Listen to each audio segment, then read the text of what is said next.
Hey everybody, it's Gary here from the York Region Eco Team, Keller Williams Realty Centers, and I'm dropping in for my usual weekly report. Last week we were away on holidays and thanked everybody for tuning in and checking us out. We were down in Lake Placid in New York City, so I thought being as that we were waterfront most of our vacation, we would talk about owning waterfront properties. So now that we're back this week, I'm going to dive into maybe talking a little bit about statistics and a few other things to consider going into the fall market here. Our monthly reports just came in, and I'll speak for Georgina because that's primarily where we work and live. We do service most of York Region and Simcoe County. I will talk just about Georgina today, and if you want any statistical information with regards to sales throughout the other areas that we service, just reach out to me. I just thought I'd reach out and talk about the stats. So our current sales here in Georgina. So I'm going to do a comparison. Last month I dropped in and talked about year over year from 2017 leading up to the correction to July of 2018 and how the numbers panned out. So this will be just strictly a month over month. So how July 2018 shaped up compared to August. So we'll go through some of the details here. So I'm going to just look at detached homes only because that's the majority of sales here in Georgina. And excuse me, in July of this year, we had 312 active listings and 169 new listings came on the market, 53 of which sold. So that tells you that basically about 30% of the listings coming on the market currently are selling. So you definitely want to be price conscious if you're thinking about selling or even if you're buying. Firstly, it is moving in towards a buyer's market. We are still balanced, but not yet fully a buyer's market. But the opportunity for you as a buyer there is to negotiate your sale. And for you as the sellers, you definitely don't want to be the 66% that's not selling. You want to sharpen up on your numbers and sharpen your pencil and shine because you have a lot of inventory that you're competing against. Anyhow, I'm going to move into some interesting numbers here. So the average price, I'm going to compare July versus August. So if we look in just the detached average prices, it shows you how stats too can not always be such a good thing. So in July of 2018, the average sale price on detached homes here in Georgina was $632,831. And then in August, we saw a huge drop down to $553,735. So one thing I would caution you is that the average numbers are just that. It's the mean average of all the sales. You really want to look at the median average because that takes the units by the number of sales and not work an average. It's actually a real-time number. So when you go down to looking at the median price, which is to me the more important number, in July of this year, the median price of detached homes was $520,000, and then in August it went up to $539,950.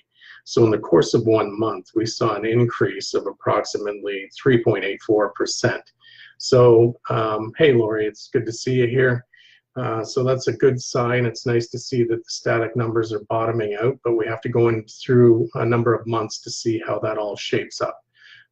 So we'll see what the fall market does, but that's a good sign considering that August is usually, outside of December, our traditionally slowest month.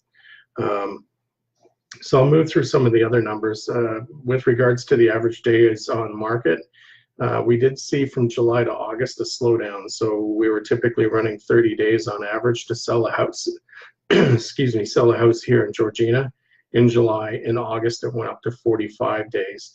I'm not concerned about that. I find typically what we see is, again, August is a very slow month as well as December. Everybody's dealing with kids going back to school and holidays, so we'll see how the fall numbers go. I'm pretty sure they're going to come back down. and average list to sale price is still sitting around 96%. So it's telling us that there is negotiability in the market. Sellers are not getting exactly what they're asking for. So that's good news for you buyers, and again, is a message to the sellers to just always be sharp in your numbers and listen to your realtors that are listing your houses for you. They're the ones dealing with the real-time numbers that are, going to help you in the end. So that's really it for this month with regards to stats for here in Georgina. Again, if you want anything outside of the area, then by all means reach out to me. We'll be happy to always get you the stats for any of the surrounding areas that we work in.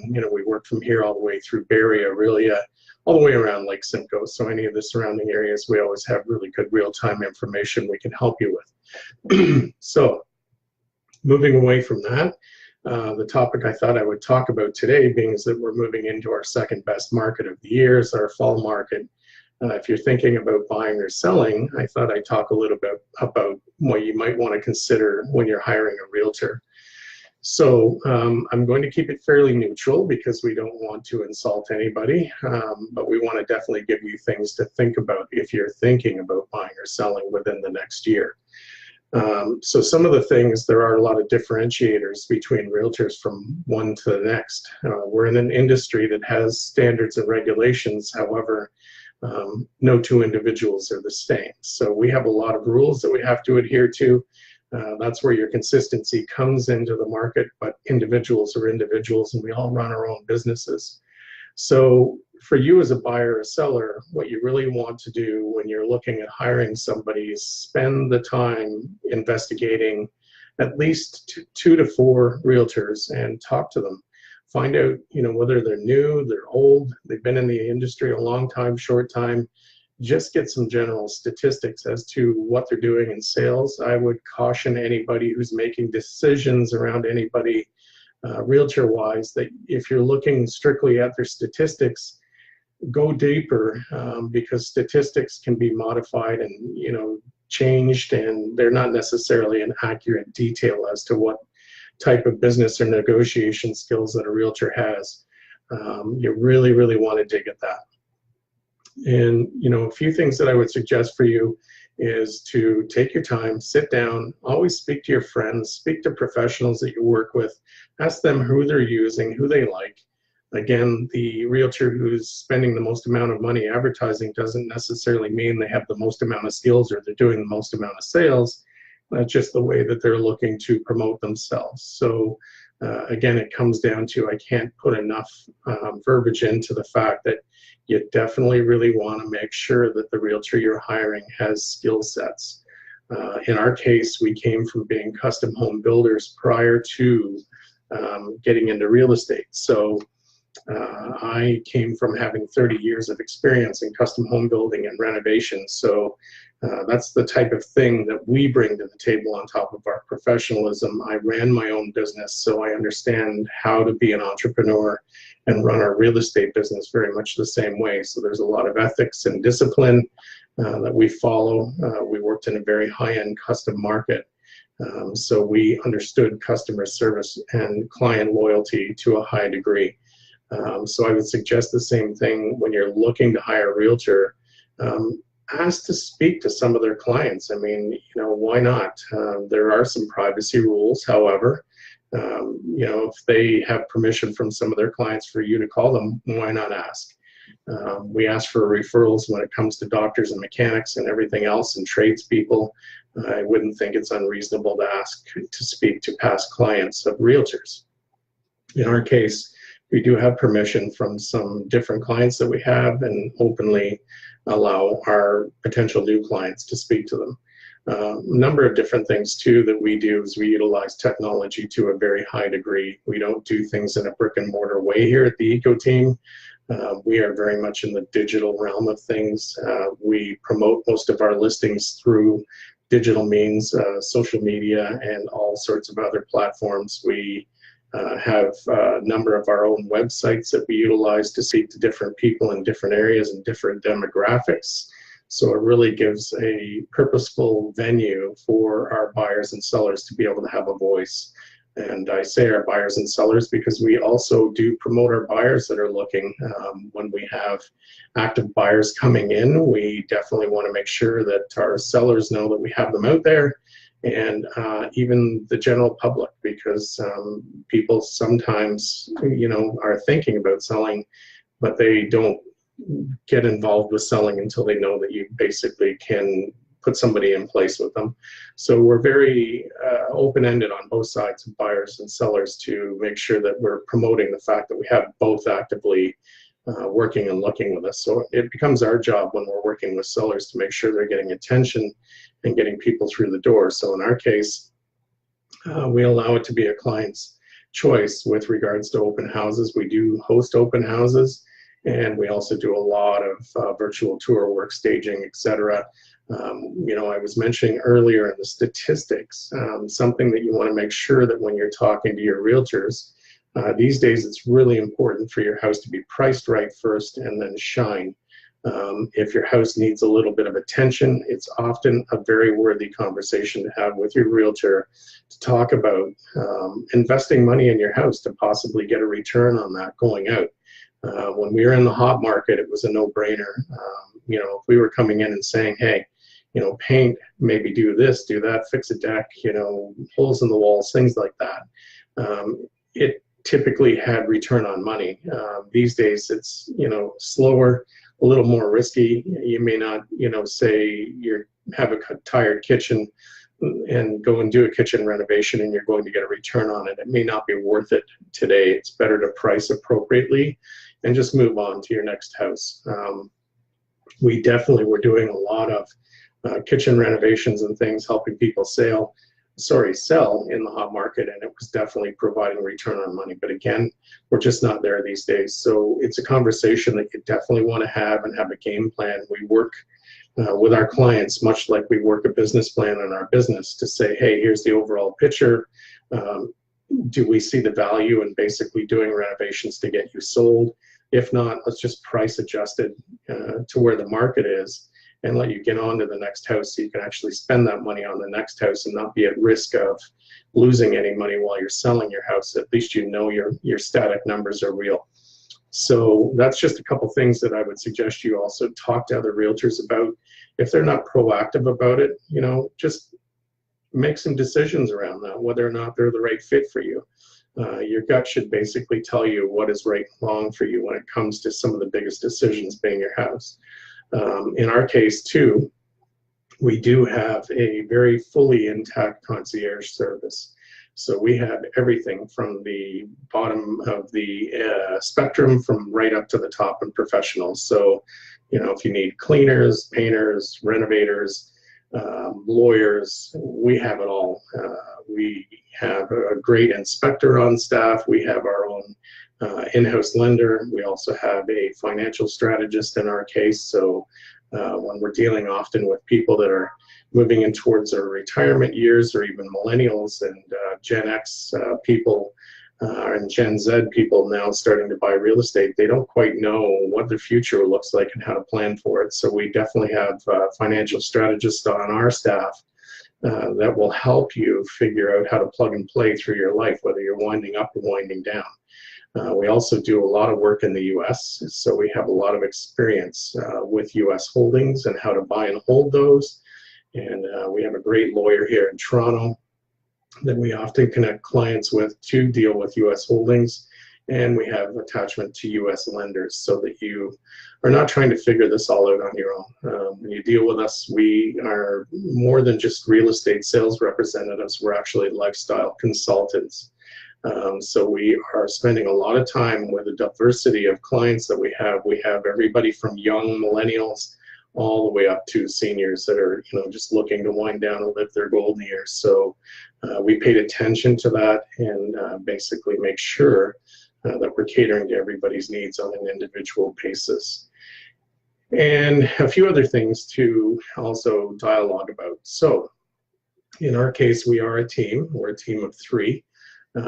Myself, my wife, and a young gentleman that started with us gives us a lot of diversity in the industry. So I am very tech sophisticated, and we use and manipulate the technology in our business to a high degree. We're also very fortunate that we have a young Gen Zer. He's 20 years old, very sharp guy, very business orientated, and very entrepreneurial. So for our younger people coming into the markets, it's a second flavor and language for us to be able to provide to clients. So if they don't necessarily want to deal with somebody like me that's middle-aged, they have the option to go to one of our team members, being Jake. We also deal with a lot of foreign clients, primarily Chinese. So in our case, we have a couple of different Chinese agents that work within our Keller Williams organization. So it's never a stopgap for us. We can basically make sure that if we're dealing with a foreign client, whether it be Persian, Chinese, and any other such cultures, that we have the ability to make sure that they can fundamentally work through us to get the deal done, and put a translator or a realtor in place that speaks their language. So those are just things too that you maybe want to consider when you're talking to different realtors as to how are they catering to your needs. As you can see in our case, it's diversity. We have a lot of knowledge. We work in many sectors of the real estate industry simply because I came from that in the construction industry. So I have a lot of commercial knowledge. Land acquisition, I understand land development. So we often now see clients excuse me, looking to buy land and build custom houses. So we have the ability to help you work through the land acquisition side of it, how you finance those typically, or often sometimes can't finance it. You have to be in a cash position. So we can show you how to, work around all of that and then plan for the building stage. And as well, we have different builders at our disposal that we work with. So you can make sure that you're in good hands from start to finish, from the time you buy the land and put a shovel in the ground to handing the keys over to the new house. Same thing goes with cottages. We're very familiar with waterfront lifestyle. We live right on the edge of Lake Simcoe here. And in my contracting business, I've worked primarily on high-end properties on the water. So we really got well versed in how to buy and hold, and also what comes with waterfront ownership and things to be aware of. So as you can see, I'm saying to everybody, not everybody's equal. We're very blessed in our lives to have the experience we have and be able to offer that to our clients. Just make sure that when you're interviewing your realtors, again, I can't stress enough, if you have to interview half a dozen, please do. We're talking, your biggest investment of your life and your family's lives, and making mistakes can be really costly. So, that's it for today. Just wanted to reach out, make sure that as we go through the fall market, that you guys are out there doing the right things for yourselves, and that you have options, and you should give yourself options. As Mike Holmes says, it's interesting, him being a contractor, he often said in his shows, people spend more time buying a pair of shoes than they do hiring the right contractor. And I relate that to being the same thing in real estate. We see people and hear stories all the time where people have made, big mistakes hiring the wrong realtors. So we're not here to defamate anybody. Unfortunately, we're in an industry that every realtor is their own entity or their own business, essentially under an umbrella of a brand. So you just want to make sure you're qualifying who you're hiring and that they're the best fit for you. And so in closing today, the other thing that I'm going to do is we're going to go through the fall doing some sessions. I have a number of builder friends that have active projects on the go. So instead of sitting in the office here and you listening to me talk about why you should hire us, we're going to do some educational weekly drop-ins. So I'm going to go out on jobs, use my experience so I can be a set of eyes and tell you why they're doing things the way they are. So when they're framing up a house, why you put hurricane clips in, and you put windows in a certain way, you insulate a certain way, you finish a certain way, so that you guys can have more of an understanding as to what goes into building a house besides just some wood and bricks and windows in a box. We want to make sure that you guys understand the A to Z premise of the things that you're calling homes. So that's it for today. I appreciate anybody that's tuning in, and we look forward to talking to you next week. Bye for now.